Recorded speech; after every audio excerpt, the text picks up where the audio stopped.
and when the time comes, it may remind you what you're doing and make you hesitate. Just one of the many lessons Cossack had learnt from Hunter. They referred to the target only as the commander. He was a military man, or he had been. He still liked to wear military-style clothes. With so many bodyguards, he was in command of a small army. The name suited him. The commander was not a good man. He was a drug dealer, exporting cocaine on a massive scale. He also controlled one of the most vicious gangs in Peru, torturing and killing anyone who got in his way. But all this meant nothing to Hunter and Cossack. They were here because they had been paid £20,000 to take him out, and if the commander had been a doctor or a priest, it would have made no difference to them. Hunter glanced at his watch.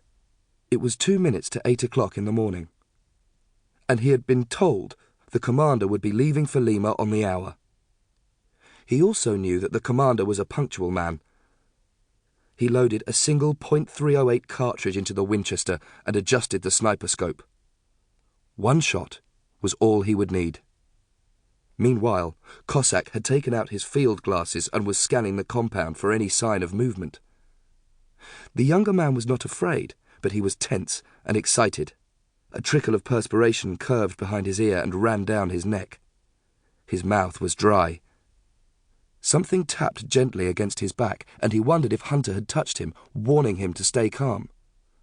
But Hunter was some distance from him, concentrating on the gun. Something moved. Cossack only knew for certain it was there when it climbed over his shoulder and onto his neck. And by then, it was too late. Very slowly, he turned his head. And there it was, at the very edge of his field of vision. A spider clinging to the side of his neck, just underneath the line of his chin. He swallowed. From the weight of it, he had thought it was a tarantula. But this was worse, much worse. It was very black, with a small head and an obscene, swollen body, like a fruit about to burst. He knew that if he could have turned it over, he would have found a red hourglass marking on its abdomen. It was a black widow. Lactrodectus curacaviensis, one of the deadliest spiders in the world. The spider moved, its front legs stretching out so that one was almost touching the corner of Cossack's mouth. The other legs were still attached to his neck, with the main body of the spider now hanging under his jaw. He wanted to swallow again, but he didn't dare. Any movement might alarm the creature, which anyway needed no excuse to attack. Cossack guessed that this was the female of the species, 1,000 times worse than the male. If it decided to bite him, its hollow fangs would inject him with a neurotoxic venom which would paralyze his entire nervous system. He would feel nothing at first. There would just be 2 tiny red pricks on his skin. The pain, waves of it, would come in about an hour. His eyelids would swell, he would be unable to breathe, he would go into convulsions, almost certainly he would die.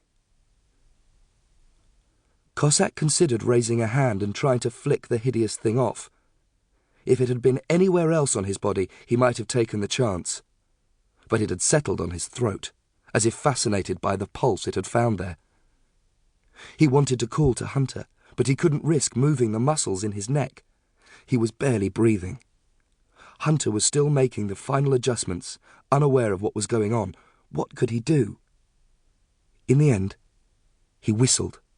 It was the only sound he dared make. He was horribly aware of the creature hanging off him. He felt the prick of another leg, this time touching his lip. Was it about to climb onto his face? Hunter looked round and saw at once that something was wrong.